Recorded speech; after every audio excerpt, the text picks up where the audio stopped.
Hello, നമ്മുടെ ആവേശം സീരീസിന്റെ അടുത്ത ക്ലാസ്സിലേക്ക് എല്ലാവർക്കും സ്വാഗതം. ഇപ്പം യൂട്യൂബ് ഇപ്പൊ തുറന്ന മൊത്തം ആവേശം സീരീസാ. പിന്നീടാ കണ്ടത് കേട്ടോ. അതുകൊണ്ട് സാരമില്ല, എത്രയിടത്തുനിന്ന് ആവേശം കിട്ടുന്നോ അത്രയും നല്ലത്. നിങ്ങളുടെ ആവേശം വിട്ടുപോകാതെ പക്കായിട്ട് മുകളിലോട്ട് പോട്ടെ. ഓക്കെ, അപ്പോ നമ്മുടെ ക്ലാസ്സിൽ ഇന്ന് നമ്മൾ ചെയ്യാൻ പോകുന്നത് 2024 ഒരു ക്വസ്റ്റ്യൻ പേപ്പറാണ്. അപ്പം ഓരോ ക്വസ്റ്റ്യൻ പേപ്പേഴ്സ് നമ്മൾ ചെയ്തു പോകുമ്പോൾ ഓരോ ചലഞ്ചസ് ആയിട്ട് നമ്മൾ പറഞ്ഞു. ആ ചലഞ്ചസിൽ പ്രധാനപ്പെട്ട ക്വസ്റ്റ്യൻസ് ഒക്കെ കമന്റ് ചെയ്യണം, ഇഷ്ടമുള്ളവർ മാത്രം എന്ന് പറഞ്ഞപ്പോൾ കുറെ കമന്റ്സ് വന്നിട്ടുണ്ട്. അതിലെ കമന്റ്സ് ആണിത്. അപ്പൊ നിങ്ങൾക്കും ക്ലാസ് ഇഷ്ടപ്പെട്ടാൽ, പിന്നെ ഇന്ന് ആദ്യമായിട്ട് വരുന്നവരുണ്ട് ഞാനും ഇന്ന് ജോയിൻ ചെയ്തേ എന്ന് പറഞ്ഞ് കമന്റ് സെക്ഷനിൽ വരണം കേട്ടോ. കാരണം കുറെ ക്വസ്റ്റ്യൻസ് കണ്ട് ഇന്നാണ് കണ്ടത്, ഇന്ന് മുതൽ ഞാനും ജോയിൻ ആയിട്ടുണ്ട്. അത് കാണുമ്പോൾ നമുക്കും ഒരു ആവേശം കൂടും. അപ്പം നിങ്ങളുടെ ആവേശം ഞാനിത് പറയുമ്പോൾ പിന്നെ മുകളിലോട്ട് പോട്ടെ. അപ്പൊ നോക്കിക്കേ, ഇതൊക്കെ പഞ്ചായത്ത് രാജുമായി ബന്ധപ്പെട്ട് പ്രധാനപ്പെട്ട പോയിന്റ്സ് ആണ്. ഇതൊക്കെ നോക്കിക്കണം കേട്ടോ. പിന്നെ ശരിയായിട്ടുള്ള വാക്യങ്ങളുടെ ശരിയായിട്ടുള്ളത് തന്നിട്ടുണ്ട് ഇതില്. പിന്നെ ഇന്ത്യൻ ആസൂത്രണത്തിന്റെ ശില്പി മഹലോവിസ്, പിതാവാണെങ്കിലോ വിശ്വേശ്വരയ്യ. ഇതൊക്കെ ഇന്നലത്തെ ക്വസ്റ്റ്യൻ പേപ്പറിലെ അല്ലായിരുന്നോ?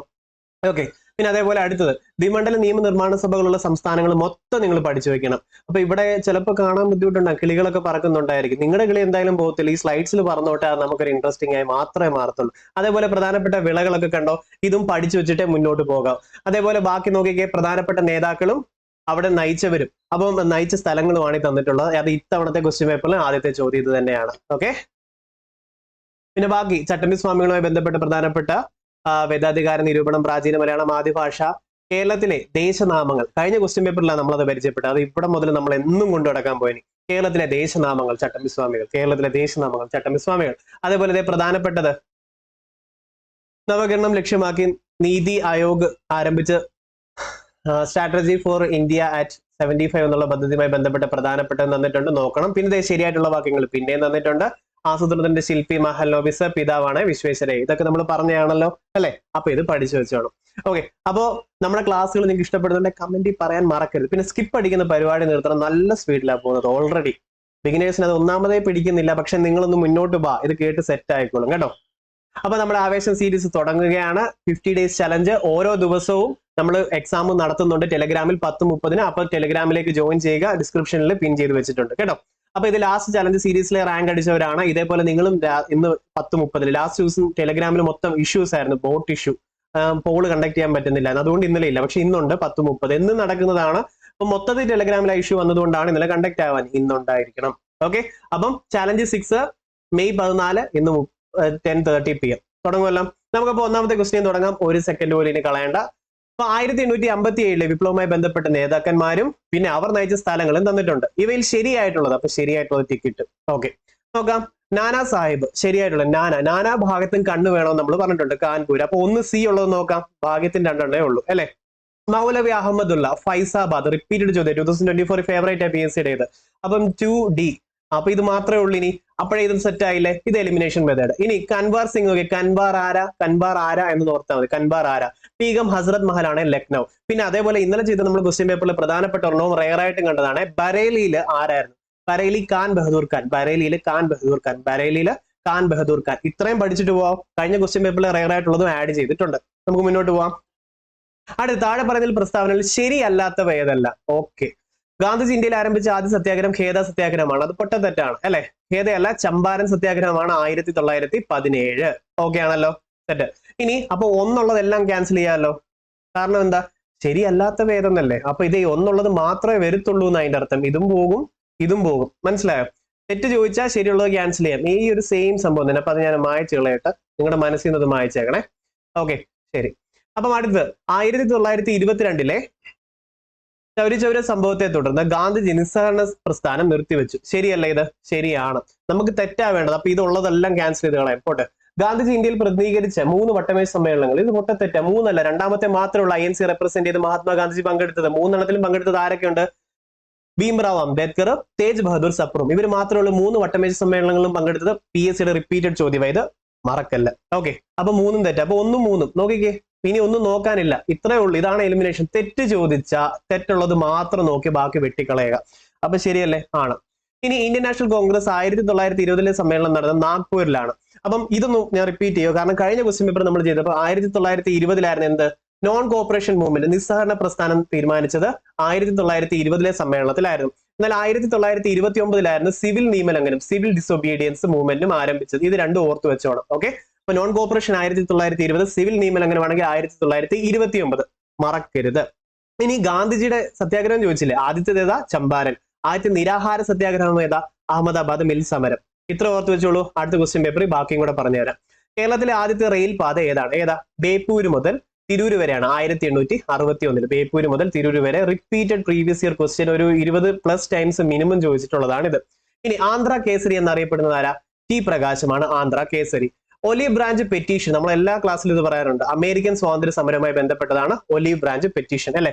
നോക്കിയേ, ഫ്രഞ്ച് വിപ്ലവം റിപ്പീറ്റ് ചെയ്യാൻ പോവാ. അപ്പൊ ബിഗിനേഴ്സ് ഒത്തിരി സ്പീഡിൽ പോയെന്നുള്ള പരാതി മാറിക്കുള്ളൂ എല്ലായിടത്തും റിപ്പീറ്റഡ് ആയിട്ട് വരുമ്പോ. ഫ്രഞ്ച് വിപ്ലവം 1789 അല്ലെ. ഇനി അടുത്ത ടെന്നീസ് കോർട്ട് പ്രതിജ്ഞയാണെങ്കിലോ 1789 ജൂൺ 20 അല്ലെ. ബാസ്റ്റിൽ കോട്ടയുടെ തകർച്ചയാണെങ്കിലോ ബാസ്റ്റിൽ കോട്ടയുടെ തകർച്ച 1789 ജൂലൈ 14. അപ്പം ഇത്ര ഓർത്ത് വെച്ചോളൂ. ഫ്രഞ്ച് വിപ്ലവവുമായി ബന്ധപ്പെട്ട പ്രധാനപ്പെട്ടതാണ് ഇത്ര എണ്ണം. 1789 ഫ്രഞ്ച് വിപ്ലവം അല്ലെ. ഓക്കെ, അപ്പം ഇവിടെ തൽക്കാലം ഇത്രയും മതി. ഇനി രക്തരഹിത വിപ്ലവം നോക്കിക്കേ, എന്താ സംഭവം? ബ്ലഡ്ലെസ് റെവല്യൂഷൻ 1688 ഇത് നടന്നത് അല്ലെ. Petition of rights 1628 petition of rights ഒപ്പുവെച്ചത്. എന്നാൽ ബിൽ ഓഫ് റൈറ്റ്സ് അല്ലെ അവകാശ പത്രിക ഒപ്പുവെച്ചത് 1689 വിപ്ലവം കഴിഞ്ഞപ്പോഴാണ് അവകാശ പത്രിക ബിൽ ഓഫ് റൈറ്റ്സ് ഒപ്പുവെച്ചത്. ഇത്തരം സംഭവങ്ങൾ ഇവിടെ പ്രധാനപ്പെട്ടതാണെന്ന് ഓർത്തു വെക്കൂ. റഷ്യൻ വിപ്ലവമാണെങ്കിൽ 1917 ഫെബ്രുവരി വിപ്ലവം, ഒക്ടോബർ വിപ്ലവം ഇതെല്ലാം റഷ്യൻ റവല്യൂഷനുമായി ബന്ധപ്പെട്ടതാണ്. ഓക്കെ അല്ലേ? ഇത്ര ഓർത്ത് വെച്ചോളൂ. പിന്നെന്താ പറയാനുള്ളത്? അത്രയും മതി അവിടെ. ഇനി അമേരിക്കൻ സ്വാതന്ത്ര്യ സമരമാണെങ്കിലോ 1773 ബോസ്റ്റൺ ടീ പാർട്ടി, 74 ഒന്നാം കോണ്ടിനെന്റൽ കോൺഗ്രസ്, 75 രണ്ടാം കോണ്ടിനെന്റൽ കോൺഗ്രസ്, 76 സ്വാതന്ത്ര്യ പ്രഖ്യാപനവുമായിരുന്നു. ഡിക്ലറേഷൻ ഓഫ് റൈറ്റ്സ് ആയിരുന്നു അല്ലെ. സ്വാതന്ത്ര്യ പ്രഖ്യാപനമാണ് നടന്നത്. 1781 ബ്രിട്ടീഷുമായിട്ടുള്ള യുദ്ധം അമേരിക്കയുടെ കഴിഞ്ഞു. 1783 എന്ത് ചെയ്തു? പാരീസ് ഉടമ്പടി. അതായത് ഇനി ഒന്നുമില്ല, നിങ്ങൾക്ക് സ്വാതന്ത്ര്യം തന്നു ബ്രിട്ടീഷുകാർ പറഞ്ഞു. ബ്രിട്ടൻ കൊടുത്തതാണ് ഈ പാരീസ് ഉടമ്പടി. എന്നാൽ അതിന് മുന്നേ ഡിക്ലറേഷൻ നടന്നു 1776. വിപ്ലവവുമായി ബന്ധപ്പെട്ട് പ്രധാനപ്പെട്ടത് ഇത്ര ഇവിടെ നോക്കുക. അടുത്ത ക്ലാസ്സിൽ റിപ്പീറ്റ് ചെയ്ത് പറയാം. ഇത് പഠിച്ചിട്ടേ മുന്നോട്ട് പോകാവൂ. ഒറ്റ ക്ലാസ്സിൽ ഇത്രയും GK കിട്ടിയത് പഠിച്ചെടുക്കുക എന്നുള്ളൊരു ടാസ്കേ ഉള്ളൂ. റിപ്പീറ്റ് ചെയ്ത് കേട്ട് നിങ്ങൾ 50 സീരീസ് നമ്മൾ കംപ്ലീറ്റ് ആകുമ്പോൾ സൂപ്പർ ആയി വരും കേട്ടോ. ധൈര്യമായിട്ട് വെക്കും. ഐക്യരാഷ്ട്രസഭയുടെ സെക്രട്ടറി ജനറൽ ആന്റോണിയോ ഗുത്രോസ് എവിടുത്തുകാരനാണ്? പോർച്ചുഗീസുകാരനാണെന്ന് ഓർത്തോണം.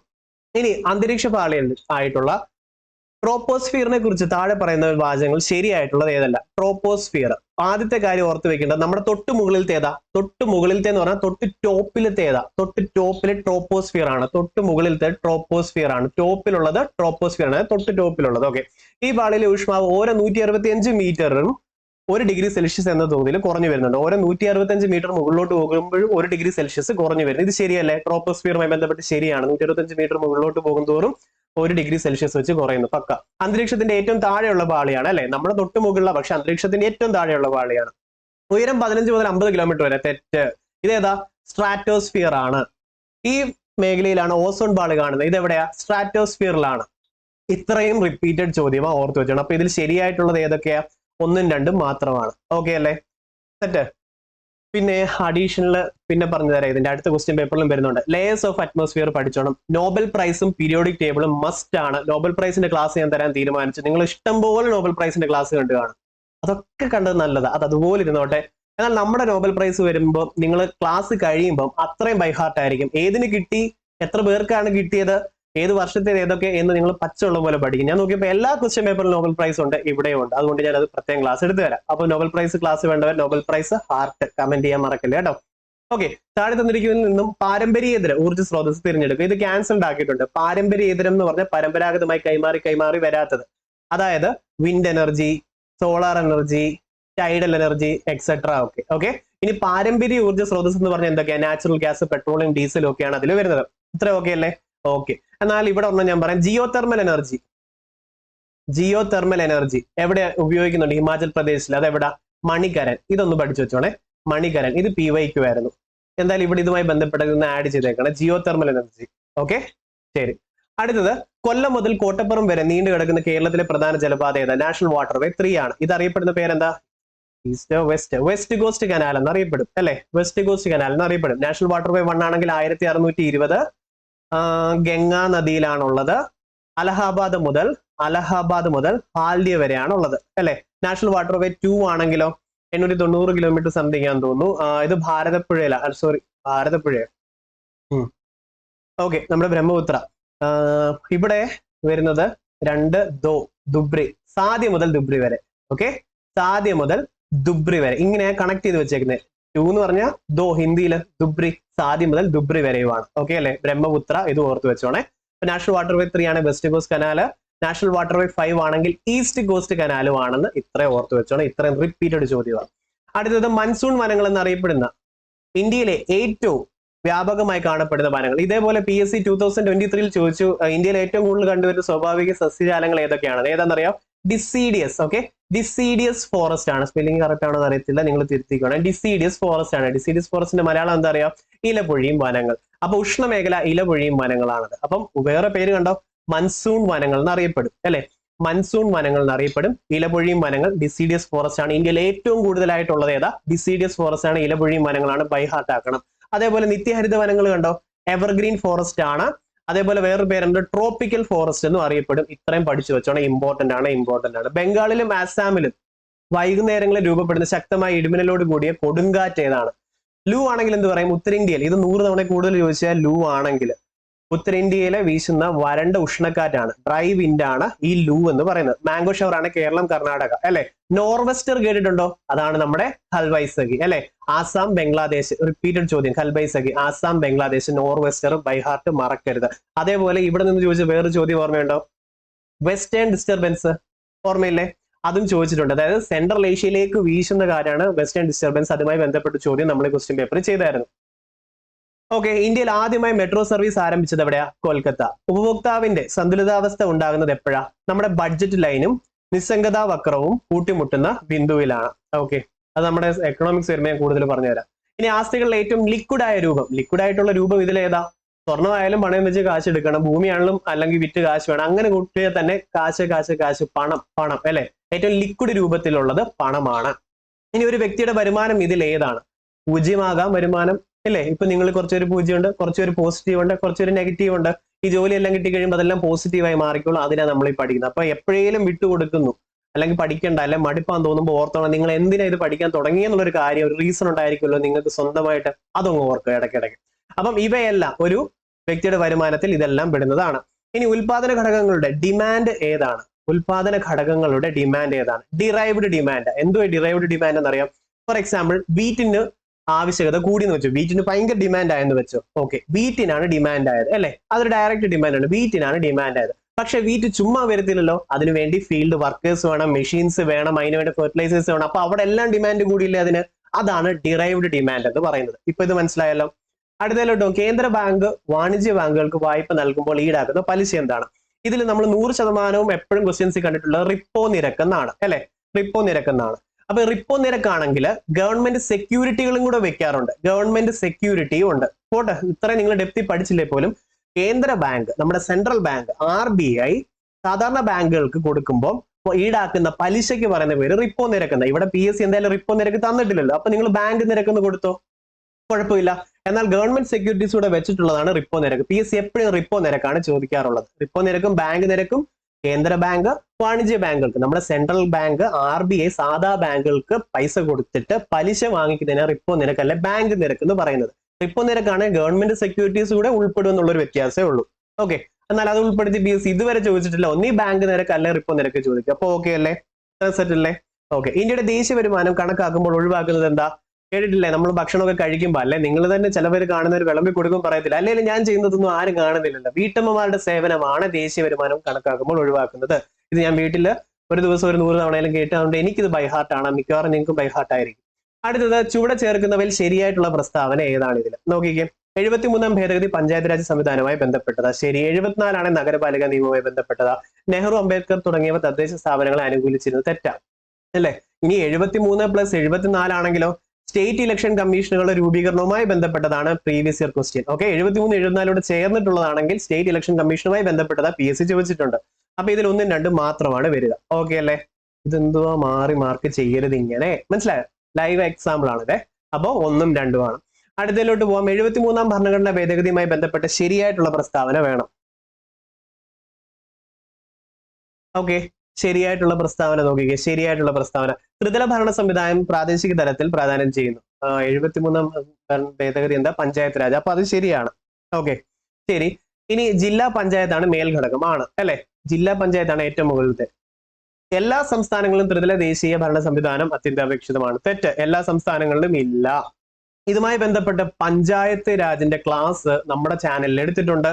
അത് മസ്റ്റ് ആയിട്ട് നിങ്ങൾ കാണണം. നമ്മൾ ഇതുവരെ ചെയ്തിരുന്ന എല്ലാ ചലഞ്ച് സീരീസിലും ഈ പഞ്ചായത്ത് രാജുമായി ബന്ധപ്പെട്ട ഒരു ക്വസ്റ്റ്യൻ ഉള്ളത്. അതുകൊണ്ട് നിങ്ങൾ മസ്റ്റ് ആയിട്ട് കാണണം. ഒരു മാർക്ക് അത് പെർഫെക്റ്റ് ഓക്കെ ആയിട്ട് കിട്ടണം. ഇതെല്ലാം അതിൽ എടുത്തെടുത്ത് പറയുന്നുണ്ട്. അതുകൊണ്ട് അത് കണ്ടിരിക്കണം കേട്ടോ. ഇന്നത്തെ ചലഞ്ചിൽ ഒരെണ്ണം അതാക്കി എടുക്കണേ. ശരി, അപ്പൊ ഇതിൽ 1ഉം 2ഉം മാത്രമാണ് വരിക. ഓക്കെ അല്ലേ? ഇനി അടുത്തതിലോട്ട് പോവാം. ഇവിടെ ചേർത്ത പ്രസ്താവനയിൽ ശരി ഏതാണ്? തദ്ദേശ സ്ഥാപനങ്ങളിലേക്ക് സ്ത്രീകൾക്ക് 50% സീറ്റ് സംവരണം ചെയ്തിരിക്കുന്നത്. അത് കേരളത്തിലുണ്ട്. പക്ഷേ ഇതിലെന്താ സംഭവം? 1/3 ആണ് സ്ത്രീകൾക്ക്. അതിൽ റിസർവേഷൻസ് മറ്റ് സംഭവങ്ങളുടെ എല്ലാം വരുന്നുമുണ്ട്. 1/3 ആണ്. അതുകൊണ്ട് ഒന്നാമത്തെ തെറ്റാണ്. അപ്പൊ 1 തെറ്റായതുകൊണ്ട് ഒന്നുള്ളതെല്ലാം ക്യാൻസൽ ചെയ്ത് കളയാമല്ലോ അല്ലേ? അതല്ല എലിമിനേഷൻ. ശരി ചോദിക്കുമ്പോൾ തെറ്റ് കണ്ട ഫുൾ ക്യാൻസൽ ചെയ്യുക, എലിമിനേഷൻ. ഇപ്പൊ നമ്മുടെ ഒത്തിരി കൂട്ടുകാർക്ക് അല്ലെങ്കിൽ ഒത്തിരി പേർക്ക് ഇത് സെറ്റ് ആയിട്ട് കിട്ടിയിട്ടുണ്ട്. നിങ്ങൾക്ക് അതുപോലെ യൂസ്ഫുൾ ആവും ഈ എലിമിനേഷൻ മെത്തേഡ്. അതിനുവേണ്ടി പ്രത്യേക ഒരു ക്ലാസ് എടുത്തു തരാം കേട്ടോ. ഓക്കെ, അപ്പോ ഇതിൽ ഏതൊക്കെ വരും? ഓൾറെഡി ക്യാൻസൽ ആയപ്പം 2ഉം 3ഉം ആയിരിക്കും സ്വാഭാവികം. ജനസംഖ്യാനുപാതമായി സംവരണം SC ST വിഭാഗങ്ങൾക്ക് നൽകുന്നു. ആവശ്യമാണെങ്കിൽ സംസ്ഥാനങ്ങൾക്ക് OBC വിഭാഗത്തിന് സംവരണം നൽകാവുന്നതാണ്. ഇത് രണ്ടും ശരിയാണ്. ഇതോടുകൂടി ബൈഹാർട്ട് ചെയ്തോണം. ആവശ്യാനുസരണം OBCക്ക് SC ST എല്ലാത്തിനും നൽകുന്നുണ്ട്. ഓക്കെ, അടുത്തത് ചുവടെ ചേർക്കുന്ന പ്രസ്താവനകളിൽ ശരി ഏതാണ്? തദ്ദേശ സ്ഥാപനങ്ങളിലേക്ക് തിരഞ്ഞെടുപ്പ് നടത്തുന്നത് സംസ്ഥാന തിരഞ്ഞെടുപ്പ് കമ്മീഷനാണ്. ശരിയാ. എന്നാൽ തദ്ദേശ സ്ഥാപനങ്ങളിലേക്ക് തിരഞ്ഞെടുപ്പ് നടത്തുന്നത് തിരഞ്ഞെടുപ്പ് കമ്മീഷൻ എന്ന് തന്നാൽ തെറ്റാ. സംസ്ഥാന തിരഞ്ഞെടുപ്പ് കമ്മീഷൻ എന്ന് തരണം. കാരണം വെറും തിരഞ്ഞെടുപ്പ് കമ്മീഷൻ തരുമ്പോൾ PSC ഉദ്ദേശിക്കുന്നത് ഏതാ? നമ്മുടെ കേന്ദ്ര തിരഞ്ഞെടുപ്പ് കമ്മീഷനെയാണ്. നിങ്ങൾ അത് ഓർത്ത് വെച്ചോളൂല്ലോ. അപ്പൊ ഇത് ശരിയല്ലേ? ഓക്കെ, സംസ്ഥാന നിയമസഭകളിലേക്കുള്ള തിരഞ്ഞെടുപ്പ് ചുമതല സംസ്ഥാന തിരഞ്ഞെടുപ്പ് കമ്മീഷൻ ഉണ്ട്. അത് ശരിയായിട്ട് വരുമോ? ആണോ? അല്ല, അത് കേന്ദ്ര തിരഞ്ഞെടുപ്പ് കമ്മീഷന്റേതാണ്. ലോക്സഭ, രാജ്യസഭ, സംസ്ഥാന നിയമസഭ ഇത് 3ഉം ചുമതലയുള്ളത് ആർക്കാ? നമ്മുടെ കേന്ദ്ര ഇലക്ഷൻ കമ്മീഷൻ ആണ്. തദ്ദേശ സ്വയംഭരണ സ്ഥാപനങ്ങളിലേക്ക് മുനിസിപ്പാലിറ്റി, പഞ്ചായത്ത് രാജ്, കോർപ്പറേഷനിലൊക്കെ ഇലക്ഷൻ മാത്രം നടത്തുന്നത് ആരാ? നമ്മുടെ സംസ്ഥാന തിരഞ്ഞെടുപ്പ് കമ്മീഷൻ ആണ് അല്ലെ? സംസ്ഥാന തിരഞ്ഞെടുപ്പ് കമ്മീഷന്റെ എന്തുവായിരുന്നു? 243 കട്ടുമുടിക്കാൻ K അല്ലെ? 243K. ശരി, സംസ്ഥാന തിരഞ്ഞെടുപ്പ് കമ്മീഷൻ സ്വതന്ത്ര അധികാരങ്ങളുണ്ട്. ശരിയല്ലേ? ഓക്കെ, അതും പക്കായാണ്. അപ്പൊ 1ഉം 3ഉം വരും. ശരിയാണ്. അടുത്തതിലോട്ട് പോവാം. ചുവടെ ചേർത്ത പ്രസ്താവനയിൽ ശരി ഏതാണ്? സംസ്ഥാന ഗവൺമെന്റ് ആണ് സംസ്ഥാന സാമ്പത്തിക കമ്മീഷനെ നിയമിക്കുന്നത്. ശരിയാണോ? ഓക്കെ, ആണ്. സംസ്ഥാന സാമ്പത്തിക commission, state finance commission. 243 finance വന്ന ഐഫോൺ വാങ്ങുമെന്ന് നിങ്ങളാ പറഞ്ഞത് അല്ലെ? അല്ലെ ഫിനാൻസിനെ ഇൻകം ആയിട്ട് കണക്ട് ചെയ്യാൻ 243I അല്ലെങ്കിൽ 243Y. ഇത്ര ഓക്കെ അല്ലേ? നമ്മൾ ഇലക്ഷൻ കമ്മീഷന്റെ സംസ്ഥാനത്തിൽ എന്താ പറഞ്ഞത്? 243K. അത് election commission, state election commission. Okay, ഇനി സംസ്ഥാന സാമ്പത്തിക കമ്മീഷന്റെ കാലാവധി 4 വർഷമല്ല, തെറ്റ് 5 വർഷമാണ്. ഇനി തദ്ദേശ സ്ഥാപനങ്ങളുടെ സാമ്പത്തിക നില പരിശോധിക്കുന്ന സംസ്ഥാന സാമ്പത്തിക കമ്മീഷൻ. അത് പിന്നെ സ്വാഭാവികമല്ലേ? ഓക്കെ അല്ലേ? അപ്പൊ 1ഉം 3ഉം വരും. അപ്പൊ തെറ്റുള്ള 2 ക്യാൻസൽ ചെയ്ത് തന്നെ ഇതും പോവും. അപ്പോഴും എലിമിനേഷൻ മെത്തേഡ് വർക്ക്ഔട്ട് ആയില്ലേ? ഇതാണ് എലിമിനേഷൻ കേട്ടോ. ഇവിടെ ചേർക്കുന്നവയിൽ ശരിയായ പ്രസ്താവന ഏത്? സുപ്രീം കോടതി ചീഫ് ജസ്റ്റിനെ നിയമിക്കുന്നത് ഇന്ത്യൻ പ്രസിഡന്റാണ്. ശരിയാ. സുപ്രീം കോടതി ചീഫ് ജസ്റ്റിസുമായി ആലോചിച്ചാണ് പ്രസിഡന്റ് മറ്റ് ജഡ്ജിമാരെ നിയമിക്കുന്നത്. ഇതും പക്ക ശരിയാണ്. ഓക്കെ, ജഡ്ജിമാരെ നിയമിക്കുന്നതിൽ രാഷ്ട്രീയ ഇടപെടലുകൾ ഉണ്ടാകാറില്ല. ഇത് തെറ്റാണ്. അപ്പോൾ 1ഉം 2ഉം ആണ് ശരിയായിട്ടുള്ളത്. ഓക്കെ അല്ലേ? അപ്പൊ ഈ കോട്ട് നിങ്ങൾ പഠിച്ചു വെച്ചോണം. കാരണം ഇത് പഠിക്കാതെ ഒരു വ്യക്തിക്ക് ഇത് കിട്ടത്തില്ല. നമുക്ക് കൺഫ്യൂഷൻ വരുന്നത് ജഡ്ജിമാരെ നിയമിക്കുന്നതിൽ രാഷ്ട്രീയ ഇടപെടലുകൾ ഉണ്ടാകാറില്ല എന്നുള്ള തെറ്റായ സ്റ്റേറ്റ്മെന്റ്. അതിന്റെ അർത്ഥം ഉണ്ടെന്നാണ്. അടുത്ത ജഡ്ജിമാരെ പുറത്താക്കുന്നതുമായി ബന്ധപ്പെട്ട ശരിയായ പ്രസ്താവന എവിടെ തരുന്നത്? ഇതൊരു കാര്യം അറിയാം. ഇത്ര നേരം എൻജോയ് ചെയ്ത് വന്ന ഈ ഒരു ക്വസ്റ്റ്യൻ പേപ്പറിലെ ഇതൊരു ഡിഫിക്കൽട്ട് ക്വസ്റ്റ്യൻ പേപ്പർ ആയിട്ടാണ് എല്ലാവരും മുദ്ര കുത്തിയത്. അത് പറയുന്നവരുടെ രീതി പോലെ ഇരിക്കും, എടുക്കുന്നവരുടെ രീതി പോലെ എടുക്കും. നിങ്ങൾ അത് നോക്കേണ്ട കാര്യമില്ല. കുറച്ച് ഡിഫിക്കൽട്ട് ക്വസ്റ്റ്യൻ വന്നാൽ നിങ്ങൾക്ക് അടുത്ത എക്സാം എളുപ്പമാകാൻ പോകും. കാരണം ഇവിടുത്തെ ഡിഫിക്കൽട്ട് നമ്മൾ കോൺകർ ചെയ്യുക അല്ലെങ്കിൽ ഡിഫീറ്റ് ചെയ്തേക്കുക. ഓക്കെ, അപ്പൊ ഇത് ഓർത്തോണം. ജഡ്ജിമാരെ പുറത്താക്കുന്നതുമായി ബന്ധപ്പെട്ട് ശരിയായ പ്രസ്താവന നോക്കാം. ഓക്കെ, സുപ്രീം കോടതിയിലെയും ഹൈക്കോടതിയിലെയും ജഡ്ജിമാരെ പുറത്താക്കുന്നത് തെളിയിക്കപ്പെട്ട സ്വഭാവ ദൂഷ്യത്തിന്റെ അടിസ്ഥാനത്തിലാണ്. ഓക്കെ, ലോക്സഭയിലെയും രാജ്യസഭയിലെയും കേവല ഭൂരിപക്ഷമാണ് വേണ്ടത്. അത് തെറ്റാണ്. ഓക്കെ, കേവല ഭൂരിപക്ഷം എന്നുള്ളത് തെറ്റാണ്. ലോക്സഭയിലെയും രാജ്യസഭയിലെയും പ്രത്യേക ഭൂരിപക്ഷത്തിന്റെ അടിസ്ഥാനത്തിലാണ് അല്ലെ? പ്രത്യേക ഭൂരിപക്ഷത്തിന്റെ അടിസ്ഥാനത്തിലാണ്. ഇത് ഓർത്ത് വെച്ചോണം. ഓക്കെ, അപ്പൊ 1ഉം 3ഉം ആണ് ശരിയായിട്ടുള്ളത്. ഇല്ലെങ്കിൽ ഈ 2 തെറ്റാന്നറിയാകുമ്പോൾ ക്യാൻസൽ ചെയ്ത് കളയാവുന്നേ ഉള്ളൂ. എലിമിനേഷൻ മെത്തേഡ് വർക്ക്ഔട്ട് ആയി. പക്ഷെ ഇവിടെ നമ്മൾ ബൈഹാർട്ട് ചെയ്യേണ്ടത് സുപ്രീം കോടതി അല്ലെങ്കിൽ ജഡ്ജിമാരെ പുറത്താക്കുന്നതുമായി ബന്ധപ്പെട്ട് ലോക്സഭയിലും രാജ്യസഭയിലും പ്രത്യേക ഭൂരിപക്ഷം വേണം അല്ലെ? പ്രത്യേക അധികാരമാണ് ജഡ്ജിമാർക്ക്, പ്രത്യേക വിലയാണ് ജഡ്ജിമാർക്ക് എന്ന് ഓർത്താൽ നിങ്ങൾ ഓർത്താൽ മതിയല്ലോ. ഇനി പ്രത്യേക ഭൂരിപക്ഷം വേണം. ജഡ്ജിമാരെ പുറത്താക്കണമെങ്കിൽ പ്രത്യേക ഭൂരിപക്ഷം വേണം. ഒരു പ്രത്യേകതയുള്ളവരാ ജഡ്ജിമാര്. ഓക്കെ, പ്രത്യേക ഭൂരിപക്ഷം വേണേ. ജഡ്ജിമാരെ പുറത്താക്കണം. പ്രത്യേക ഭൂരിപക്ഷം വേണം. കേവലം ഒന്ന് മനസ്സിൽ ഇനി ഓർക്കുക പോലും ചെയ്യില്ല. പ്രത്യേക ഭൂരിപക്ഷം വേണം. കാരണം പ്രത്യേകതയുള്ളവരാണ്. ഇപ്പൊ ഓർത്തോ, അമെന്റ്മെന്റുമായി ബന്ധപ്പെട്ട ഒരു ക്ലാസ് ഞാൻ തരും. കാരണം നിങ്ങൾക്ക് ഇത്തവണ LDCക്ക് ചോദിക്കും, അത് ഞാൻ പറഞ്ഞുതരാം. ഇനി റിറ്റുകളുമായി ബന്ധപ്പെട്ട് ശരിയായിട്ടുള്ള പ്രസ്താവന. 5 റിറ്റ് ഉണ്ടെന്ന് നമുക്ക് ഓൾറെഡി അറിയാം. റിറ്റ് എടുത്തത് ബ്രിട്ടനിൽ നിന്നാണെന്ന് അറിയാം. അത്ര അവിടെ നിൽക്കട്ടെ. സുപ്രീം കോടതിക്ക് മാത്രമേ റിറ്റ് ഇഷ്യൂ ചെയ്യാൻ പറ്റൂ. മണ്ടത്തരം. സുപ്രീം കോടതി ആണെങ്കിൽ ആർട്ടിക്കിൾ 32, ഹൈക്കോടതി ആണെങ്കിൽ 226. ഈ 2 കോടതിക്കല്ല വേറെ ഒരു കോടതിക്ക് റിറ്റ് ഇഷ്യൂ ചെയ്യാൻ പറ്റത്തില്ല. സ്റ്റേറ്റ്മെന്റ് ആയിട്ട് PS റിപ്പീറ്റഡ് ആയി ചോദിച്ചു, പഠിച്ചു. ഇനി ഹൈക്കോടതിക്കും സുപ്രീം കോടതിക്കും റിറ്റ് ഇഷ്യൂ ചെയ്യാം. സെറ്റ്. ഇനി പ്രധാനമായിട്ട് 5 റിറ്റുകളാണുള്ളത്. അത് ശരിയാണ്. അപ്പൊ 1 തെറ്റായതുകൊണ്ട് ഒന്നുള്ളതെല്ലാം ക്യാൻസൽ ചെയ്യും. ഇത് പോയി അപ്പോഴേ ഇത് കിട്ടിയില്ലേ, എലിമിനേഷൻ മെത്തേഡ്. അടുത്തത്, ഇവിടെ ചേർക്കുന്ന പ്രസ്താവനകൾ ശരിയായിട്ടുള്ളത് ഏതാണ്? സംസ്ഥാനത്തിനുള്ളിലെ കേസുകൾ പരിഗണിക്കുന്ന കോടതിയാണ് ഹൈക്കോടതി. ശരിയാ. സുപ്രീം കോടതിയുടെ തീരുമാനം എല്ലാ കോടതികളും അംഗീകരിക്കും. ശരിയാ. സുപ്രീം കോടതിക്ക് ഹൈക്കോടതി ജഡ്ജിമാരെ സ്ഥലം മാറ്റാൻ അധികാരമുണ്ട്. പറ്റുമല്ലോ. അപ്പൊ 1, 2, 3 ഇതിൽ ശരിയാണ്. ഓക്കെ ആണല്ലോ. അടുത്തത്, ഭരണഘടനാ ഭേദഗതികളുമായി ബന്ധപ്പെട്ട് ശരിയായ പ്രസ്താവന. 42ാം ഭേദഗതി ചെറിയ ഭരണഘടന എന്നറിയപ്പെടും, മിനി കോൺസ്റ്റിറ്റ്യൂഷൻ. ശരിയാ. 44ാം ഭേദഗതി പ്രകാരം വിദ്യാഭ്യാസം മൗലിക അവകാശമാക്കി മാറ്റി. 21A ഏതിലാ? 42ാം 21A അല്ലേ? Sorry, 21A 86ാം ഭേദഗതിയിലാണ്. ആണല്ലോ. അപ്പൊ ഇത് തെറ്റല്ലേ? അപ്പൊ 21A ഓർമ്മേണ്ട. 6നും 14നും ഇടയിൽ പ്രായമുള്ള കുട്ടികൾക്ക് നിർബന്ധ സൗജന്യമായ വിദ്യാഭ്യാസം 86ാം ഭേദഗതിയാണ്. ഓക്കെ. 45ാം ഭേദഗതി സംവരണം 10 വർഷത്തേക്ക് കൂട്ടുകയുണ്ടായി. ഓക്കെ. ഇത് ന്യൂ ആയിട്ടാണ് ഞാൻ ഈ ക്വസ്റ്റ്യൻ പേപ്പർ നേരത്തെ ചെയ്തപ്പോൾ പറഞ്ഞിട്ടുള്ളത്. 1ഉം 3ഉം. ഓക്കെ, 1ഉം 3ഉം. ഇനി ഒരു പുത്തനായിട്ട് ഈ അടുത്തിടയ്ക്ക് വന്നില്ലേ 91ാം ഭേദഗതി. നിയമസഭയാണേലും ലോക്സഭയാണേലും ഉള്ള അംഗങ്ങളുടെ 15% കൂടുതൽ മന്ത്രിമാരെ, മിനിസ്റ്റേഴ്സിനെ നിയമിക്കാൻ പാടില്ല. എന്നാൽ മിനിമം എത്ര വേണം? 12 പേര്, കുറയാനും പാടില്ല എന്ന് വന്നിട്ടുള്ള 91ാം ഭേദഗതി. ട്രെൻഡിങ് ആയിട്ട് ഈ അടുത്തിടയ്ക്ക് PS ചോദിച്ചതാണ് കേട്ടോ. അതുകൊണ്ട് ഇത് ഓർത്ത് വെച്ചോണം. അടുത്ത, കേന്ദ്രമന്ത്രിമാരും അവരുടെ വകുപ്പുമായി ബന്ധപ്പെട്ട് ശരിയായ പ്രസ്താവന ഏത്? ഇത് ഞാൻ മാർക്ക് ചെയ്ത് വിടുക. റീസെന്റ് ആയിട്ടുള്ളത് നിങ്ങൾ അപ്ഡേറ്റ് ചെയ്ത് പഠിച്ചേ പറ്റത്തുള്ളൂ. 2ഉം 3ഉമാണ് ഇതിലുള്ളത്. ഓക്കെ. ആന്റണി രാജു ഗതാഗതം മാറിയില്ലേ? അപ്പൊ ഇത് ഓർത്ത് വെച്ചോണം കേട്ടോ. ലേറ്റസ്റ്റ് ആയിട്ടുള്ള മന്ത്രിസഭ പഠിച്ചിട്ട് പോണേ. ഇനി കേരള ഭരണകൂടവുമായി ബന്ധപ്പെട്ട ശരിയായിട്ടുള്ള പ്രസ്താവന. ഇത് ഞാൻ മാർക്ക് ചെയ്തിട്ട് വിടുവാണേ. ഇത് 3ഉം ഉണ്ട്. ഓക്കെ. ഡെപ്യൂട്ടി സ്പീക്കർ ചിറ്റയം ഗോപകുമാറാണ്. ബൈ ഹാർട്ട് ചെയ്യുക. സ്പീക്കർ ആണെങ്കിൽ ഷംസീർ ആണ്. ഓക്കെ ആണോ? ഡെപ്യൂട്ടി സ്പീക്കർ ചിറ്റയം ഗോപകുമാറും ഇനി സ്പീക്കർ ആണെങ്കിൽ ഷംസീർ. ഇത് മറക്കരുത്. 21 അംഗ മന്ത്രിസഭ. ഇത് 3ഉം ബൈ ഹാർട്ട് ചെയ്തു. ഇത് മൊത്തം ബൈ ഹാർട്ട് ചെയ്തിട്ട് അടുത്തേലോട്ട് പോകാം കേട്ടോ. ബൈ ഹാർട്ട് ചെയ്താൽ നമുക്ക് ആവശ്യം വരും. അടുത്തത്, താഴെ പറയുന്ന പ്രസ്താവനകളിൽ ശരി ഏതാണ്? ഗവർണർ ആരിഫ് മുഹമ്മദ് ഖാൻ ഉത്തർപ്രദേശ് സ്വദേശിയാണ്. പ്രസിഡന്റും ഗവർണറും ഏത് സ്വദേശിയാണെന്നുള്ളത് നമ്മൾ പഠിച്ചിരിക്കണം കേട്ടോ. അപ്പൊ നിങ്ങൾ ആലോചിച്ച്, ഇപ്പോഴത്തെ നമ്മുടെ പ്രസിഡന്റ് ആരാ അറിയുവോ? ഇപ്പോഴത്തെ പ്രസിഡന്റ് സ്ഥലം ഏതാ അറിയുവോ? കമന്റ് ചെയ്യണം. മസ്റ്റ് ആയിട്ട് കമന്റ് ചെയ്യണം. ഇപ്പോഴത്തെ ഗവർണറിന്റെയും നിങ്ങൾ കമന്റ് ചെയ്യണം കേട്ടോ. ഇഷ്ടമുണ്ടെങ്കിൽ മാത്രം കമന്റ് ചെയ്യണം. അപ്പൊ ഇഷ്ടത്തോടെല്ലാം കമന്റ് ചെയ്താലും മതി, അല്ല ഇഷ്ടം വരുത്തി കമന്റ് ചെയ്യണം. മസ്റ്റ് ആകണം. കാരണം ഞാൻ ഭയങ്കര കോൺഫിഡന്റ്. ഈ ചാലഞ്ച് സീരീസ് ഓരോ ദിവസം പോകും തോറും നമ്മുടെ എല്ലാവർക്കും ഇമ്പ്രൂവ്മെന്റ് ആവുക. അതിനുപരി ക്വസ്റ്റ്യൻസ് പറഞ്ഞുമ്പോൾ എനിക്ക് തന്നെ ഉറപ്പാണ്, നമ്മൾ ഈ LDCക്ക് നിങ്ങൾ ഈ എക്സാം എഴുതാൻ പോകുമ്പോൾ ഒരു 80 ചോദ്യം മിനിമം ഇവിടുന്ന് തന്നെ ഉണ്ടായിരിക്കും. നമ്മൾ പറഞ്ഞത് തന്നെ അത്രയും കോൺഫിഡന്റ് ആയിട്ട് ഞാൻ ആയിരിക്കും. അതുകൊണ്ട് നിങ്ങൾ എല്ലാ സെക്കൻഡും ആനന്ദിച്ച് സന്തോഷമായിട്ട് അങ്ങോട്ട് എക്സാം പഠിച്ചു. ഓക്കെ. ഇനി മുഖ്യമന്ത്രി പിണറായി വിജയൻ പ്രതിനിധീകരിച്ച ധർമ്മടം മണ്ഡലത്തെയാണ്, കോവളം മണ്ഡലത്തിൽ എക്സെട്ര എക്സെട്ര. ഇത് ഞാൻ സ്കിപ്പ് ചെയ്യുക. കാരണം നിലവിലത്തേതെല്ലാം നിങ്ങൾ ഇത് അപ്ഡേറ്റ് ചെയ്ത് പഠിച്ചോണം. ആരിഫ് മുഹമ്മദ് ഖാനെയും പ്രസിഡന്റും എവിടെ നിന്നാണെന്നുള്ളതും നിങ്ങൾ പറഞ്ഞിരിക്കണം. ഓക്കെ. അടുത്തത്, രക്തം കട്ട പിടിക്കുന്നതിൽ സഹായിക്കുന്ന വിറ്റാമിൻ ഏതാണ്? രക്തം കട്ട പിടിക്കുന്നത് സഹായിക്കുന്ന വിറ്റാമിൻ ഏതാ? K. കട്ട പിടിക്കുന്നത് വിറ്റാമിൻ K ആണ്. രക്തം കട്ട പിടിക്കാൻ സഹായിക്കുന്ന വിറ്റാമിൻ K ആണ്. എന്നാൽ കൂളാക്കുമ്പോൾ നഷ്ടപ്പെടുന്നത് ഏതാ? വിറ്റാമിൻ K ആണ്.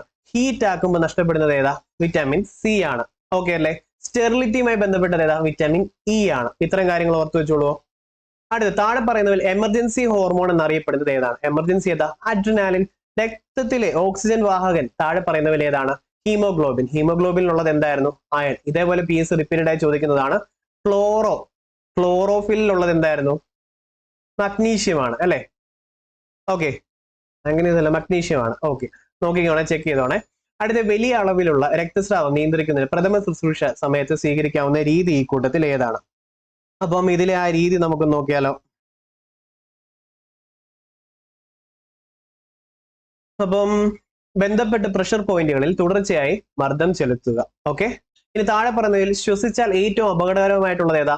നമ്മുടെ ഹീമോഗ്ലോബിൻ ഇല്ലേ? ഹീമോഗ്ലോബിൻ ഏറ്റവും പ്രിയപ്പെട്ടതാണ് എന്ത്? നമ്മുടെ കാർബൺ മോണോക്സൈഡ്. അത് വന്നു കഴിഞ്ഞാൽ പിന്നെ ഓക്സിജനെ കൊണ്ടുപോകത്തില്ല. ഓക്സിജൻ അവിടെ വെയിറ്റ് ചെയ്യേണ്ടി വരും. കാർബൺ മോണോക്സൈഡ് കയറും. അപ്പൊ ശ്വാസം മുട്ടി മരിക്കും. അപ്പൊ ഓർത്തോണ്, കാർബൺ മോണോക്സൈഡ് ആണ് ഏറ്റവും അപകടകരമായിട്ടുള്ളത്. ഇനി IT നിയമത്തിലെ ഏത് വകുപ്പാണ് സൈബർ ഭീകരതയെ കുറിച്ച്? സൈബർ ഭീകരത ഭീകരത, എഫ് ഭീകരത. വകുപ്പ് 66 എഫ് ഭീകരത കേട്ടോ, ഭീകരതയാണ്. ഓക്കെ അല്ലേ? ഇനി 66C ആണെങ്കിൽ എന്താ? ഐഡന്റിറ്റി തെഫ്റ്റ് ആണ്. Let me see your ID card എന്ന് ഓർത്താൽ മതി. ഐഡന്റിറ്റി തെഫ്റ്റ് ആണ്. ഓക്കെ അല്ലേ? 66A എന്താണ്? കോടതി സ്ക്രാപ്പ് ചെയ്തതാണ്. വിമർശിച്ചു കഴിഞ്ഞാൽ കേസാന്നുള്ളതാണ് ഈ 66A. അതെടുത്ത് കളഞ്ഞു. ഓക്കെ അല്ലേ? ഇനി കമ്പ്യൂട്ടർ ഉറവിടങ്ങൾ ഉപയോഗിച്ച് ആൾമാറാട്ടം അല്ലെ, നമ്മൾ പറഞ്ഞിട്ടുണ്ട് ആൾമാറാട്ടം നടത്തുമ്പോൾ നമ്മളിപ്പോ കാണുമോ നമ്മുടെ സുഹൃത്ത് ആൾമാറാട്ടം നടത്തിയിരിക്കുന്നത്. അപ്പൊ നമ്മൾ പെട്ടെന്ന് വിളിക്കും ഡ അല്ലെ ഡി, വിളിക്കത്തില്ല. ആൾമാറാട്ടം നടത്തുന്നോ ഡ അല്ലെ ഡി. ആ ഡി ഓർത്തോണം. 66D ആണ്. വകുപ്പ് 66D ആണ് ആൾമാറാട്ടവുമായി ബന്ധപ്പെട്ട. 66D ആണ് ആൾമാറാട്ടം. ഓക്കെ അല്ലെ? ബി എന്താ അറിയാം? മോഷണ വസ്തുക്കൾ, മോഷ്ടിച്ച ഇലക്ട്രോണിക് വസ്തുക്കൾ സ്വീകരിക്കുകയോ മോഷ്ടിക്കുകയോ ചെയ്യുന്നതുമായി ബന്ധപ്പെട്ടാണ് 66B. ഓക്കെ, ബൈ ചെയ്യുന്നു അല്ലെ റിസീവ് ചെയ്യുന്നു സ്റ്റോളൻ ഐറ്റം. സി എന്തായിരുന്നു? Let me see your ID card, identity theft. F എന്തായിരുന്നു? ഭീകരവാദം എന്നും നമ്മൾ പറഞ്ഞു. ഇത്ര സംഭവങ്ങൾ സെറ്റ് അല്ലേ? നമ്മുടെ അടുത്ത ചോദ്യം, മനുഷ്യ ഹൃദയത്തെ കുറിച്ച് ശരിയായിട്ടുള്ള പ്രസ്താവന ഏത്? ഓക്കെ, ഇതാണ് ശരിയായിട്ടുള്ളത്. തെറ്റ് വായിച്ചു വെക്കേണ്ട. മുകളിലത്തെ രണ്ട് അറകളിൽ ഒന്ന് ഇടത് ഏട്രിയം, മറ്റേത് വലത് ഏട്രിയം. അപ്പൊ ഒരു കാര്യം ഓർത്തോണം, നമ്മൾ ലാസ്റ്റ് ഇത് 2024 ക്വസ്റ്റ്യൻ പേപ്പറിൽ ഒരു ചോദ്യം ഉണ്ടായിരുന്നു. പേസ് മേക്കർ, SI നോഡിലെ പേസ് മേക്കർ എവിടെ ആയിട്ടാണ് സ്ഥിതി ചെയ്യുന്നത്? എവിടെ? വലത് ഏട്രിയത്തിന്റെ വലത് സൈഡിലാണ്. ഓക്കെ, പേസ് മേക്കർ നമ്മുടെ SA നോഡ് ഓർത്ത് വെച്ചോണം. SA നോഡ് പേസ് മേക്കർ എവിടെ ആയിരുന്നു എന്നുള്ള ചോദ്യം മറക്കരുത്. വലത് ഏട്രിയത്തിന്റെ വലത് ഭാഗത്ത് മുകൾ വശത്തായിട്ടാണ് പേസ് മേക്കർ ഉള്ളതെന്നുണ്ടായിരുന്നു. അപ്പൊ ഇതും പഠിച്ചു വെച്ചോണം. മുകളിലത്തെ രണ്ട് അറകളിൽ ഒന്ന് ഇടത് ഏട്രിയം, മറ്റേത് വലത് ഏട്രിയമാണ്. എന്നും താഴത്തെ രണ്ട് അറകളിൽ ഒന്ന് ഇടത് വെൻട്രിക്കിളും മറ്റേത് വലത് വെൻട്രിക്കിളും എന്ന് പറയുന്നു. ഓക്കെ, അപ്പൊ പേസ് മേക്കർ എവിടെയാണെന്നുള്ളത് മറക്കല്ല, വലത് ഏട്രിയത്തിന്റെ വലത് ഭാഗത്താണ്. ഓക്കെ, അടുത്തത് വിലയേറിയ സമയം പാഴാക്കരുത് എന്ന സന്ദേശം എന്തുമായി ബന്ധപ്പെട്ടിട്ടുണ്ട്? വിലയേറിയ സമയം പാഴാക്കരുത് 2021 ലോക പക്ഷാഘാത ദിനം സന്ദേശമാണത്. അപ്പം തെറ്റി പോഷകാഹാരം എന്നൊക്കെ കേട്ടിട്ടുണ്ടെങ്കിൽ അത് വിശന്നിരിക്കുന്നത് കൊണ്ടായിരിക്കാം, അല്ലാതെ റിവൈൻഡ് അടിച്ച് നോക്കേണ്ടത്. വിലയേറിയ സമയം പാഴാക്കരുത് എന്നുള്ളത് എന്തുമായി ബന്ധപ്പെട്ട ലോക പക്ഷാഘാത ദിന സന്ദേശമാണത് 2021. ഇനി താഴെ പറയുന്നവയിൽ ഏതാണ് ഒരു വൈറസ് രോഗം? ഈ താഴെ പറയുന്നതിൽ വൈറസ് രോഗം ഏതാ? ജലദോഷമാണ്. റിപ്പീറ്റഡ് ആയിട്ട് BS ഇത് ചോദിക്കുന്നത്. അതേപോലെ വേറെ ഏതൊക്കെയുണ്ട്? ഡിഫ്തീരിയ, ബാക്ടീരിയ ഉണ്ടാവുന്നതാണ് അല്ലെ. അപ്പം ഇതൊക്കെ ഓർത്ത് വെച്ചോണം, റിപ്പീറ്റഡ് ആയിട്ട് ചോദിച്ചിട്ടുള്ളതാണ്. ഇനി അടുത്ത് 2021 വൈദ്യശാസ്ത്രത്തിനുള്ള നോബൽ പുരസ്കാരം എന്തിനാണ് ലഭിച്ചത്? നോബൽ പ്രൈസസ് ഞാൻ നിങ്ങൾക്ക് എടുത്തു തരാൻ തീരുമാനിച്ചു. അപ്പൊ നോബൽ പ്രൈസസിന് നമ്മുടെ അപ്കമിംഗ് ക്ലാസ്സിൽ ഒന്നേ ഉണ്ടാവും. പിന്നെ മാരത്തോൺസ് വന്നുകൊണ്ടിരിക്കുക. നിങ്ങൾക്ക് അതിൽ ഏതാ പ്രയോറിറ്റി വേണ്ടത്? എക്കണോമിക്സും ഇമ്പോർട്ടന്റ് ആക്ട് ഇപ്പൊ ആദ്യം ചെയ്തുകൊണ്ടിരിക്കുന്നത്, അതിനുശേഷം ഇംഗ്ലീഷ് വരത്തുള്ളൂ. അപ്പൊ എന്തായാലും നിങ്ങൾക്ക് ഇതെല്ലാം തന്നിരിക്കും. ഓരോ ആഴ്ച ഓരോ മാരത്തോൺ റിലീസ്. ഈ ആഴ്ചയിലത്തെ ഏത് വേണമെന്ന് പറയണം, കമന്റ് ചെയ്യണം കേട്ടോ. അപ്പൊ നോബൽ പുരസ്കാരം പഠിച്ചോണം, കണക്ട് ചെയ്ത് വെച്ചോണം. ഇത് ഞാൻ മാർക്ക് ചെയ്യാം. ഏതാ? രണ്ടാമത്തെ ഓപ്ഷൻ ബി ആണ്. ഇനി തയമിൻ എന്നറിയപ്പെടുന്നത് ഏതാ? വൈറ്റമിൻ B1 ആണ് അല്ലെ. Vitamin B1 thiamine, B2 riboflavin അല്ലെ, B3 niacin, okay, B5 pantothenic acid. Okay ആണോ? ഇനി B7 ആണെങ്കിലോ ബയോട്ടിൻ അല്ലെങ്കിൽ വൈറ്റമിൻ H എന്നറിയപ്പെടും. ഓക്കെ അല്ലെ. B9 ആണെങ്കിൽ ഫോളിക് ആസിഡ്. ഓക്കെ, B12 ആണെങ്കിൽ കൊബാലമൈൻ. അപ്പൊ ഇത്രയാണ് ഓർത്തോണം, റിപ്പീറ്റഡ് ആയിട്ട് ചോദിക്കുന്നുണ്ട്. അതിൽ ബെറി ഏതിന് ഡെഫിഷ്യൻസി കാരണം വന്നാൽ ലാസ്റ്റ് ക്വസ്റ്റ്യൻ പേപ്പറിൽ ചോദിച്ചത് അത് ഏതാണെന്ന് റീകളക്ട് ചെയ്ത് നോക്കുക, കമന്റ് ചെയ്യണം കേട്ടോ. ഓക്കെ അല്ലേ? അടുത്തത് എന്താണ് യൂട്രോഫിക്കേഷൻ എന്ന് പറയുന്നത്? ജലാശയങ്ങളിലെ പോഷകഘടകങ്ങൾ വർദ്ധിക്കുകയാണ് അല്ലെ, അതാണ് യൂട്രോഫിക്കേഷൻ എന്ന് പറയുന്നത്. ഇമ്പോർട്ടന്റ് പഠിച്ചു വെച്ചോണം. ഇനി ഒരു വസ്തുവിലെ നിശ്ചലമായി നിലനിർത്തുന്ന ഒരു ശക്തിയാണ് സ്ഥിതകർഷണം. ഓക്കെ, സ്ഥിതകർഷണം. താഴെ കൊടുത്തിരിക്കുന്നതിൽ ശരിയായ പ്രസ്താവന ഏതാണ്? നോക്കിക്കോ, ഇതിൽ ശരിയായിട്ടുള്ളത് മാർക്ക് ചെയ്യാം. നാലാമത്തെയാണ് കേട്ടോ, നാലാമത്തെ. അപ്പം ഗതിക ഘർഷണവും സ്ഥിതഘർഷണവും സമ്പർക്കത്തിലുള്ള പ്രതലങ്ങളുടെ പരപ്പളവിനെ ആശ്രയിക്കുന്നില്ല. ഓക്കെ, ഇനി അടുത്ത ഗുരുത്വത്വരണത്തെ കുറിച്ചുള്ള ശരിയായ പ്രസ്താവന ഇതിലേതാണ്? ഇതിൽ ഓപ്ഷൻ രണ്ടാമത്തേതും നാലാമത്തേതും വരും. ഗുരുത്വത്വരണം ഉയരം കൂടുന്നതിനനുസരിച്ച് കുറയുന്നു എന്നുള്ളത് ശരിയാ. അതേപോലെ ആഴം കൂടുന്നതിനനുസരിച്ച് കുറയുന്നു എന്നുള്ളതും ശരിയാണ്, ഇമ്പോർട്ടന്റ് ആണ്. അപ്പൊ ഒരു കാര്യം ഓർത്തെ, നമ്മുടെ എർത്തിന്റെ എസ്കേപ്പ് വെലോസിറ്റി എത്ര? 12.2 km/s ആണ് നമ്മുടെ എർത്തിന്റെ പാലായന പ്രവേഗം, എസ്കേപ്പ് വെലോസിറ്റി ചോദിച്ചിട്ടുണ്ട്, പഠിച്ചു വെച്ചോണം. എടുത്ത് 2022 ഊർജ്ജതന്ത്രത്തിൽ നോബൽ പ്രൈസ് മസ്റ്റ് ആയിട്ട് പഠിച്ചോണേ. അപ്പൊ ഊർജ്ജതന്ത്രത്തില് നോബൽ പ്രൈസിന് അർഹമായത് ആരാ? എന്തുമായി ബന്ധപ്പെട്ട? ക്വാണ്ടം മെക്കാനിക്സുമായിട്ട്. ഇത് തന്നെ റിപ്പീറ്റഡ് ആയിട്ട് 2 തവണ ചോദിച്ചില്ല 2024 ക്വസ്റ്റ്യൻ പേപ്പേഴ്സിൽ തന്നെ അല്ലെ. നോബൽ പ്രൈസ് നേടിയത് ഏത് ഊർജ്ജതന്ത്ര ഗവേഷണത്തിനായിരുന്നു? ഏതാ? ക്വാണ്ടം മെക്കാനിക്സുമായി ബന്ധപ്പെട്ട നോബൽ പ്രൈസസ് മസ്റ്റ് ആയിട്ട് പഠിക്കണം. ഇന്നത്തെ ചലഞ്ചിന്റെ ഭാഗമായി നോബൽ പ്രൈസസ് ഇപ്പോഴേ വായിച്ചു തുടങ്ങാമെങ്കിൽ നല്ലത്. ഓക്കെ അല്ലേ? ഇനി അടുത്ത് ശ്മശാനങ്ങളിലെ പ്രേതബാധ എന്താ സംഭവം? എന്തുമായി ബന്ധപ്പെട്ടതാ? ഫോസ്ഫറസ് കത്തുന്നതല്ലേ അല്ലെ? എല്ലിനുള്ളിൽ ഫോസ്ഫറസ് കത്തുന്നതാണ് ഇതിനുള്ള കാരണം. അപ്പൊ ശ്മശാനങ്ങളിലെ പ്രേതബാധ എന്തുമായി ബന്ധപ്പെട്ടതാ? ഫോസ്ഫറസുമായി ബന്ധപ്പെട്ടതാന്ന് ഓർത്തോണം. ഓക്കെ. ഇനി ലൂയിസ് സിദ്ധാന്ത പ്രകാരം ഇത് തന്നെ റിപ്പീറ്റഡ് ആയി 2024 തന്നെ 2 തവണ ഉണ്ടായിരുന്നു അല്ലെ? അപ്പം BF3 ആണ് ലൂയിസ് സിദ്ധാന്തവുമായി ബന്ധപ്പെട്ടുള്ള ആസിഡ് കൂട്ടത്തിൽ. അതായത് BF3 ഇത് തന്നെ റിപ്പീറ്റഡ് ആയിട്ട് ചോദിച്ചിട്ടുണ്ടായിരുന്നു അല്ലെ? 2 തവണയോളം നമ്മൾ കണ്ടു. ഇനി ആധുനിക സിദ്ധാന്തം അനുസരിച്ച് ന്യൂക്ലിയസിന് ചുറ്റും ഇലക്ട്രോണുകളെ കണ്ടെത്താൻ കൂടുതൽ സാധ്യതയുള്ള മേഖല അറിയപ്പെടുന്നത് ഓർബിറ്റ് എന്ന് ഉടനെ വരും. അതിനാണ് ഓപ്ഷൻ എയിൽ PSC തന്നേക്കുന്നത്. അപ്പൊ നമ്മൾ ഇന്ന് പഠിക്കേണ്ട ചലഞ്ച്, നമ്മൾ ഇന്നത്തെ ചലഞ്ചിൽ ഒരെണ്ണം നോബൽ പ്രൈസ് പഠിക്കുക എന്നുള്ളതും, 2 ഓപ്ഷൻ എ എപ്പോഴും വിശ്വസിക്കരുതെന്നും ഉള്ളതാണ്. ഓക്കെ, ഓപ്ഷൻ എ കണ്ണടച്ച് വിശ്വസിക്കരുത്. ഈ ഓർബിറ്റ് എന്നുള്ളത് 2 ഡയമെൻഷനിലാണ്, എന്നാൽ ഓർബിറ്റൽ എന്നുള്ളത് 3 ഡയമെൻഷനിലാണ്. ഓർത്ത് വെച്ചോളൂ, ഓർബിറ്റലാണ് കേട്ടോ. ആധുനിക സിദ്ധാന്തം അനുസരിച്ച് ന്യൂക്ലിയസിന് ചുറ്റും ഇലക്ട്രോണുകളെ കണ്ടെത്താൻ കൂടുതൽ സാധ്യത ഓർബിറ്റലാണ്. ഓർബിറ്റല്ല, ഓർബിറ്റലാണ്. ഓർബിറ്റൽ. ഇത് ഓർത്ത് വെച്ചോണം കേട്ടോ. ഇനി ചുവടെ തന്നിട്ടുള്ള കവികളിൽ ജ്ഞാനപീഠ പുരസ്കാരം നേടിയവർ ആരെല്ലാമാണ്? തന്നിട്ടുള്ളവയിൽ ആരൊക്കെയാ? ഓപ്ഷൻ സി ആണ്. ജി ശങ്കരക്കുറുപ്പുണ്ട്, ONV കുറുപ്പുണ്ട്, അക്കിത്തം അച്യുതൻ നമ്പൂതിരി ഉണ്ട്. ഓക്കെ അല്ലേ? അപ്പം ഇതൊക്കെ ജ്ഞാനപീഠ പുരസ്കാരം പഠിച്ചു വെക്കണം. ഇനി അടുത്തത് ജാതി ചോദിക്കുന്നില്ല ഞാൻ സോദരി, ചോദിച്ചത് നീരാണെന്ന് പറഞ്ഞു. ഇത് ആരോട് പറഞ്ഞതാണ്? ആനന്ദൻ മാതങ്കിയോട് പറഞ്ഞതാ അല്ലെ? അപ്പം ആനന്ദൻ മാതങ്കിയോട് പറഞ്ഞതാണ് അല്ലെ? ജാതിയല്ല ഞാൻ ചോദിച്ചത്, നീരാണ്. ഇതേപോലെ നമ്മൾ പലതും പറഞ്ഞിട്ടുണ്ട് അല്ലെ? സ്വാതന്ത്ര്യം എന്നൊക്കെ പറഞ്ഞു തുടങ്ങുന്നത് കുമാരനാശാനുമായി ബന്ധപ്പെട്ട്. സൂക്ഷിച്ചു നോക്കുക, എല്ലായിടത്തും കവിതകളാണെന്ന് പറഞ്ഞതില്ലേ കുഞ്ഞിരാമൻ, ഇതൊക്കെ നമ്മൾ കഴിഞ്ഞ അവിടെ പറഞ്ഞു. അതേപോലെ ഇവിടെ ചോദിച്ചത് ജാതി ചോദിക്കുന്നില്ല ഞാൻ സോദരി എന്ന് പറഞ്ഞത് ആനന്ദൻ മാതങ്കിയോടാണ്. ഓക്കെ അല്ലേ?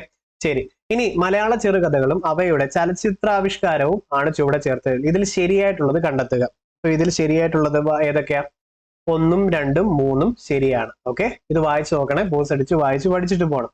സൈബർ ലോകം പ്രമേയമാക്കിയ നൃത്തം, ഇത് റിപ്പീറ്റഡ് പ്രീവിയസ് ഇയർ ചോദ്യം, റിപ്പീറ്റഡ് PYQ. നൃത്തം ആരുടേതാണ്? നൃത്തം M മുകുന്ദനാണ് നൃത്തം. ഓക്കെ, നൃത്തം ആരുമായി ബന്ധപ്പെട്ടതാ? M മുകുന്ദനാണ്. സൈബർ ലോകം പ്രമേയമാക്കിയിട്ടുള്ള നോവൽ ഏതാണെന്നായിരുന്നു ഇതിന് മുന്നേ PSC ചോദിച്ചിട്ടുള്ളത്. നൃത്തമാണ്. നൃത്തം M മുകുന്ദൻ. നൃത്തം M മുകുന്ദൻ. ഓക്കെ. ഇനി മലയാള സാഹിത്യകാരനും ഗവേഷണമായ വെള്ളായണി അർജുനെ സംബന്ധിച്ച് ശരിയായ പ്രസ്താവന താഴെ തന്നിട്ടുള്ളവയിൽ ഏതാണ് ശരി? 1, 3, 4 ആണ്. ഓക്കെ, 1, 3, 4 ആണ്. ഓക്കെ, ഇനി നമുക്ക് കുറച്ച് ഇംഗ്ലീഷിലോട്ട് പോവാം. ഇംഗ്ലീഷ് പിന്നെ മലയാളം നമ്മൾ പിന്നെ നിർത്തുക. Where did you go yesterday? The police told the boy. ഇത് റിപ്പോർട്ടഡ് സ്പീച്ച് ആക്കണം. അപ്പം ഇങ്ങനെ പറയാം, the police asked the boy where he had gone the previous day അല്ലെ? ഹാഡ് വരുമ്പോഴേ ഓർത്തോണം, വെന്റ് ഗോയോ ഒക്കെ വരുമ്പോഴേ വെട്ടിക്കളഞ്ഞോണേ. The police asked the boy where he had gone. Police അവനോട് ചോദിച്ചാൽ അവൻ എവിടെയാണ് പോയത്? Where he had gone the previous day അല്ലെ? ഇതാണ് ശരിയായിട്ടുള്ളത്. പ്രീവിയസ് ഡേ ഒക്കെ ശ്രദ്ധിച്ചോണം കേട്ടോ. The athlete dash on the ground and cried for help. Athlete dash on the ground and cried for help. എന്താ? ദി അത്ലറ്റ് ലൈഡ് അല്ലെ? The athlete lied on the ground and cried for help. The athlete lay on the ground ആണ് ശരിയായിട്ടുള്ളത് കേട്ടോ. The athlete lay on the ground. ഇത് ഞാൻ clarification നമ്മുടെ comment സെക്ഷനിൽ പിൻ ചെയ്ത് തരാം കേട്ടോ. ശരി. അടുത്ത find the wrongly spelt word. ഈ കൂട്ടത്തിൽ ഏതാണ്? ഇതാണ് റോങ്ലി സ്പെൽറ്റ് വേർഡ്. കാമഫ്ലേജ് ഒക്കെ പഠിച്ചു വെച്ചോണം കേട്ടോ. പിന്നെ ഡിക്ലറേഷനും ഇതൊക്കെ നോക്കി വെച്ചോണം, റിപ്പീറ്റഡ് ആണ്. ഇനി അടുത്തത് ഓൺ ദി ത്രോട്ട് എന്ന് ഉദ്ദേശിച്ചാൽ എന്താണെന്നറിയാം? ഓൺ ദി ത്രോട്ട് കോൺസിക്യൂട്ടീവ്ലി എന്നാണ് ഓൺ ദി ത്രോട്ട് കൊണ്ട് ഉദ്ദേശിക്കുന്നത്. ഓക്കെ, on the trot, on the trot, on the trot എന്ന് പറഞ്ഞാൽ കോൺസിക്യൂട്ടീവ്ലി. ഓക്കെ, on the trot consecutively, on the trot consecutively. English 2024 മുതലുള്ള മാരത്തോണും നിങ്ങൾക്ക് തരാം. അപ്പൊ ഈ ഭാഗമൊക്കെ നിങ്ങൾക്ക് ഒരു കാര്യം മനസ്സിലാവും, ഭയങ്കര റിപ്പീറ്റഡ് ആണ്. ഇതിൽ നമ്മുടെ റിപ്പോർട്ടഡ് സ്പീച്ചും പിന്നെ EDMസും ഒക്കെ ഭയങ്കര റിപ്പീറ്റഡ് ആണ് കേട്ടോ. ക്വസ്റ്റ്യൻ ടാഗും ഒക്കെ ഭയങ്കര റിപ്പീറ്റഡ്. അത് അതോടുകൂടി സെറ്റ് ആവും. ഇനി കാറ്റോപ്ട്രോഫോബിയ. കാറ്റോപ്ട്രോഫോബിയ എന്ന് പറഞ്ഞാൽ എന്താണെന്നറിയാം? കാറ്റോപ്ട്രോഫോബിയ ദ ഫിയർ ഓഫ് മിറേഴ്സ് ആണ്. കാറ്റോപ്ട്രോഫോബിയ ഫിയർ ഓഫ് മിറേഴ്സ് ആണ്. ഓക്കെ, കാറ്റോപ്ട്രോഫോബിയ ഫിയർ ഓഫ് മിറേഴ്സ് ആണ്. ഇനി ബാലൂസ് റിട്ടേൺ ദി ബുക്ക് അല്ലെ? Balu apostrophe S. അപ്പൊ ഇവിടെ ഏത് വരും? ഹാസിൻഡ് ഹി ആണ് വരിക അല്ലെ? ഹാസിൻഡ് ഹി ആണ്. ഇത് ഓർത്ത് വെച്ചോണം. ഓക്കെ, ഹാസിൻഡ് ഹി ആണ്. അടുത്തത് the meaning of the phrase carte blanche എന്ന് ഉദ്ദേശിക്കുന്നതുകൊണ്ട് എന്താ പറയുക? കാർട്ടേ ബ്ലാഞ്ചെ. ഇത് റിപ്പീറ്റഡ് ക്വസ്റ്റ്യൻ. ആദ്യമായിട്ട് കാണുന്നവരുണ്ട് ഓർക്കുന്നത് റിപ്പീറ്റഡ്. ഇതിന്റെ മാരത്തോൺ എടുത്ത് തരുമ്പോൾ നിങ്ങൾക്ക് സൂപ്പർ ആയിട്ട് ഇത് കിട്ടിക്കോളും കേട്ടോ. അപ്പൊ പ്രതീക്ഷയോടെ മുന്നോട്ട് പോക്കൂ. ഏറ്റവും ഡിഫിക്കൽട്ട് ക്വസ്റ്റ്യൻ പേപ്പർ ആയിട്ട് പറഞ്ഞ ഒരെണ്ണമാണിത്. അതുകൊണ്ട് ഇടയ്ക്ക് ഓർമ്മിപ്പിക്കും. ഇതിൽ ടഫ് ക്വസ്റ്റ്യൻ വന്ന് നിങ്ങൾ ഡൗൺ ആവുകയാണെങ്കിൽ ഓർത്തോണം, ഏറ്റവും ഡിഫിക്കൽട്ട് ഇല്ല, നിങ്ങൾ കുറച്ചേലും ഡൗൺ ആയത്. പക്ഷെ ഇത് നമ്മൾ മാസ്റ്റർ ചെയ്യുക, ഇനി വരുന്നത് നിങ്ങൾക്ക് പക്കാവും. അത്രേ ഉള്ളൂ, വേറെ ഒന്നും നോക്കണ്ട.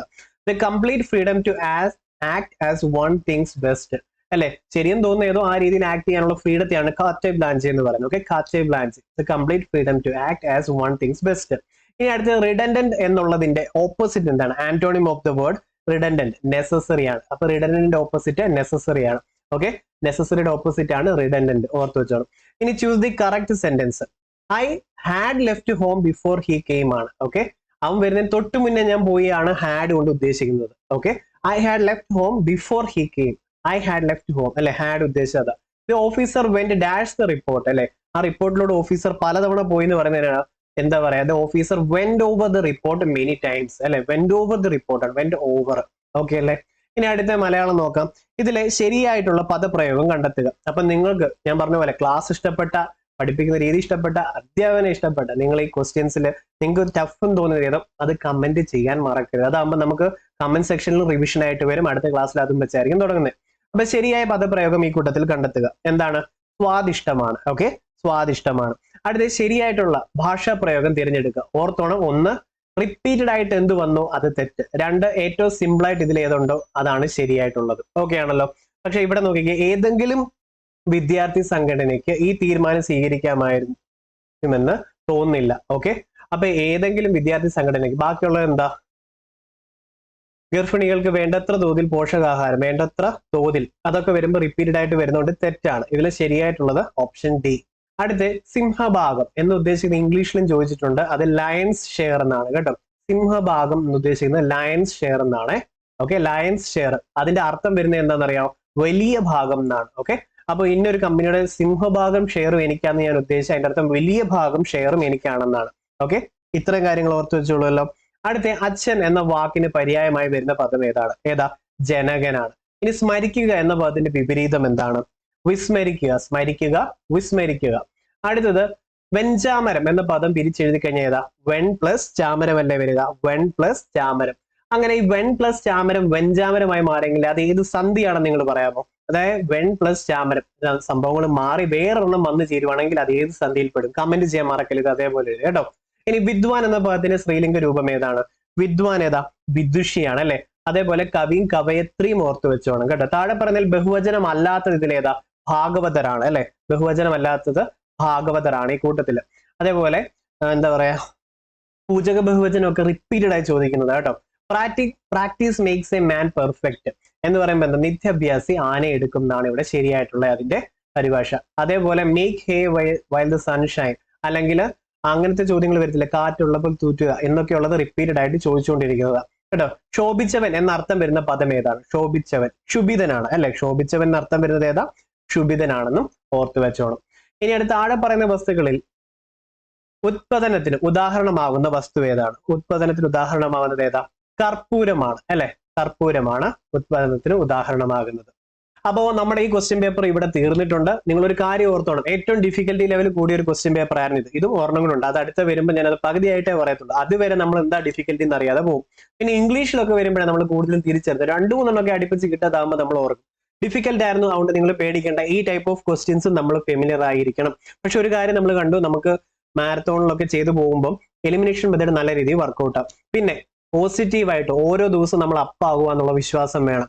ഇപ്പോഴും എക്സാം കഴിഞ്ഞിട്ടില്ല, റാങ്ക് അടിക്കാൻ പറ്റത്തില്ലെന്ന് എന്തുകൊണ്ട് നിങ്ങൾ വിചാരിക്കുന്നു? അങ്ങനെ വിചാരിച്ചുകൂടാ, നമ്മൾ പോസിറ്റീവ് ആയിരിക്കും. നമ്മുടെ ചാലഞ്ച് 6 ഇന്ന് 10:30 ടെലിഗ്രാം ചാനൽ ലൈവ് ആയിട്ട് ക്യൂസ് ഉണ്ടായിരിക്കും. അതിനുവേണ്ട ക്യൂസ് ലിങ്ക് നമ്മുടെ ഡിസ്ക്രിപ്ഷൻ ബോക്സിൽ കൊടുത്തിട്ടുണ്ട്. നിങ്ങൾ ക്ലിക്ക് ചെയ്ത് എത്രയും പെട്ടെന്ന് കയറിക്കോ. പിന്നെ നമ്മുടെ ചാനലിന്റെ പേര് ഫാൽക്കൺ BC എന്നാണ്, എന്റെ പേര് ഇംതിയാസ് ഖാൻ എന്നുമാണ്.